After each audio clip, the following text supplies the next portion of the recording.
in terms of education, awareness creation. There is, I think that's where we got a breakthrough from. There is a lot of awareness created, but also having the ART program or the ARVs on board helped us to surpass the program, to reduce on the stigma, to reduce on the deaths, and also to see HIV as any other normal disease, much as we are still continuing to create awareness for people to prevent HIV, because once you test positive, you can never test negative again. So that's where we got the breakthrough from. When you're providing services to the population and government is positive, your services are also comprehensive but also successful. Our president is one of those presidents across the world who came out very strongly. If you remember the ABC program, abstinence, being faithful and using condom, that was one of his first programs he launched as the president. And we saw a lot of HIV infection reducing within the youths, and the marriage settled. And the funding from the Bill Clinton Foundation was supporting infrastructure, but also supporting a lot of other services. So other programs have been presided over by the president. We had the Protect the Goal campaign, which was, if you remember, the president participated into football, but was saying Protect the Goal campaign. It was basically to call upon the youths to protect the goal, to participate in HIV prevention. Recently, the president had what we call the Presidential Fast Track Initiative to end HIV, and it was a very vibrant regional program. It was his fast track initiative, and we were doing, providing services based on particular indicators and based on particular milestones. We had targets to follow in a particular period of time. So for him to come up, the First Lady has been also on top of this, and she's, through her office, the OFLA, the Office of the First Ladies in Africa Against HIV and AIDS, has also supported in the background, especially to call upon the leadership to be a part of the HIV prevention.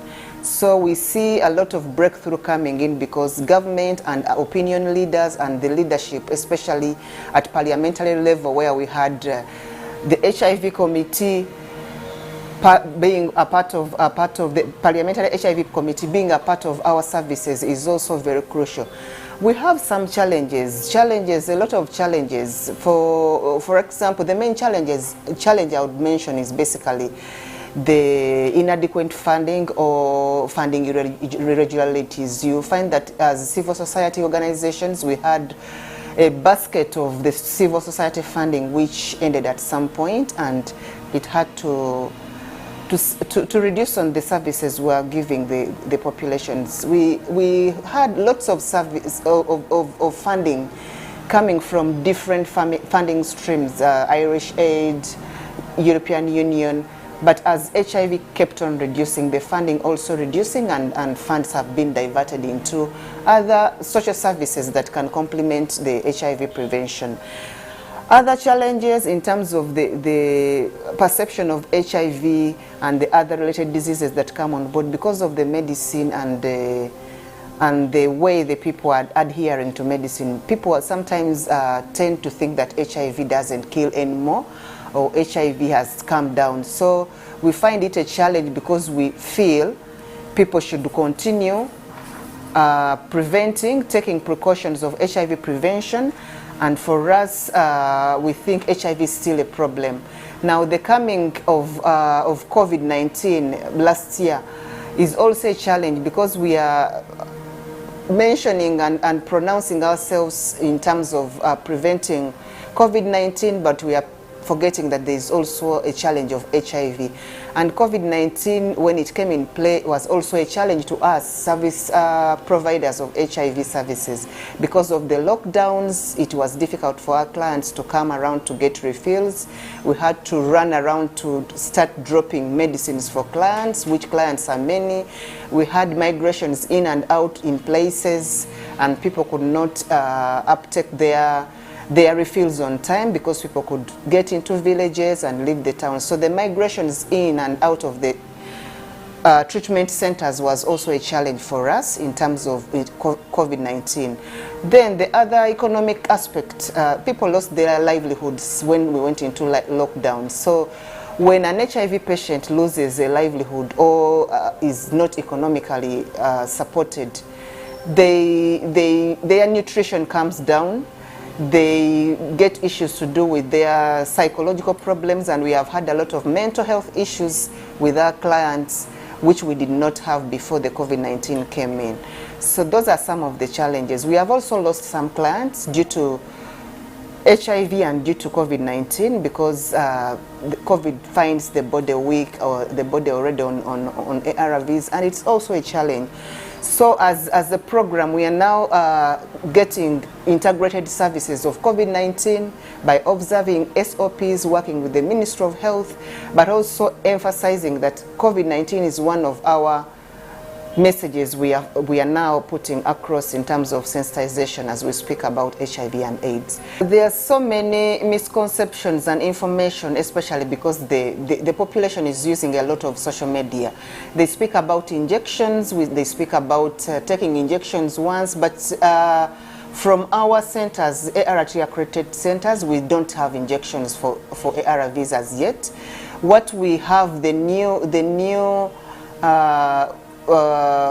clinical method we have is self-testing, where somebody is able to do a self-test of HIV even when they have not come here. So we do not have those injections as yet, and if they are available, the Ministry of Health should be in better position to declare that this is, but as we speak right now, we take the normal ARVs, the tablets that are in our National Drug Authority and National Medical Stores, which are supplied to our clinical centers, ART accredited centers. Before, they used to say that AIDS service organization or civil society funding organizations were doing a lot of duplication of services. But government, together with the main funding agencies, PEPFAR, and which is CDC and USAID, came up with a program approach which is called regionalization.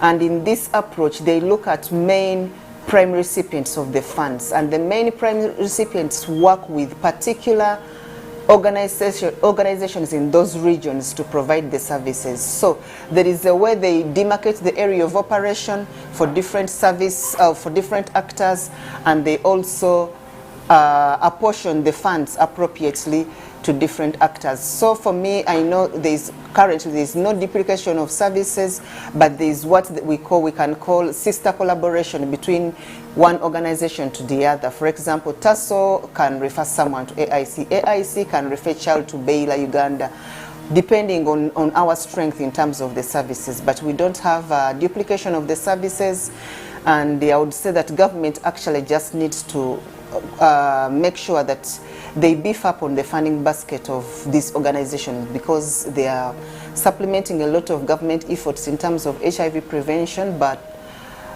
the funding is not enough. As the AIDS Information Center, we are expanding our relationship to work with the private sector. We have so many banks that have come on board, other parastatals, private parastatals, that have come on board to work with us. There are so many, I can't name them, but most of the banks, most of the lottery clubs have come on board to work with us, and we want to encourage every other person that this private sector can work with you in terms of beefing up your funding basket, but also supporting you to provide more services.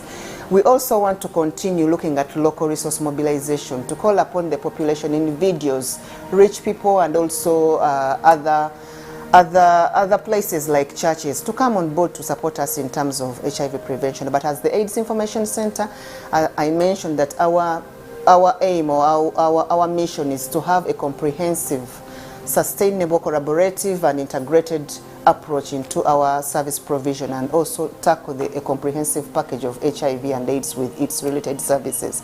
I want to thank so many people, individuals, like the private sector I mentioned, but especially to thank the mainstream donors, USAID especially. They have funded us for many years, but also supported us on different projects. We had the STARS, we had the Rights of Recent. We are currently working with UPMB, which is the main primary recipient for the USAID funds. We have CDC supporting us through IDI, all those are our partners. We have received the Global Fund through SACCO.